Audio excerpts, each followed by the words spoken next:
Hi everyone, আশা করছি তোমরা খুব ভালো আছো, সুস্থ আছো। আজকে হচ্ছে 25শে ডিসেম্বরের সন্ধেবেলা। তো তাই আবার জানাচ্ছি তোমাদেরকে মেরি ক্রিসমাস। আর আমরা একটুখানি বেরিয়েছিলাম, দেখো রাস্তা দিয়ে যেতে যেতে খ্রিস্টান স্কুল একটা ছিল, কি সুন্দর লাইটিং দিয়েছে, খুব ভালো লাগে। আর আমাদের পাড়ার মধ্যে না ওই একটাই ছিল খ্রিস্টান স্কুল, তো সেই জন্য প্রতি বছরই ওরকম সাজায়।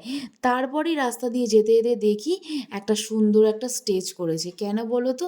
কারণ এখানে আজকে জোজো আসবে, কারণ রাতের দিকে প্রোগ্রাম আছে। আর রাস্তা দিয়ে যেতে যেতে দেখছি কি সুন্দর লাইটিং দিয়েছে, খুব ভাল লাগছে ঠিক। আর তারপর দেখো তোমাদের সাথে কথা বলতে বলতে চলে এসেছি আমরা চার্চে। আজকে এখানেই আসার জন্য সন্ধেবেলা আমরা দুজনে বেরিয়েছিলাম। আর ভেতরে ঢুকতেই দেখছি কি ভিড়, এত ভিড় না আমি এর আগের কোনো বছরেই দেখিনি।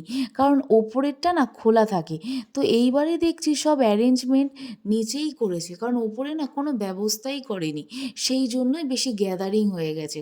আর নিচটা না এত সবাই ক্যান্ডেল জ্বালাচ্ছিল, প্রচণ্ড আগুনগুলো জ্বলছিল, মোমগুলো গলে গলে পড়ছে, খুব ভয়ও লাগছিল কারোর যেন কোনো বিপদ না হয়।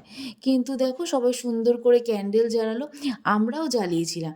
আর দেখো দুটো ছবিও তুলেছি, কি সুন্দর লাগছে না? তারপর ওখান থেকে আমরা বেরিয়ে পড়েছিলাম, একটু দোকানে যাওয়ার ছিল। সেটা কেন বলো তো? কারণ একটা দোকানে ঢুকবো, সেটা হচ্ছে পাঞ্জাবির দোকানে। আর এই পাঞ্জাবি কেন কিনছি বলো তো? সেটা তোমরা অন্য একটা ভিডিওতে তোমাদের সাথে সেটা কারণ শেয়ার করব, কিন্তু আমার না খুব একটা ভালো লাগেনি, তাই বাড়ি চলে এসেছিলাম। আর তোমাদের কেমন কাটলো আজকে দিনটা আমাকে কিন্তু জানিও।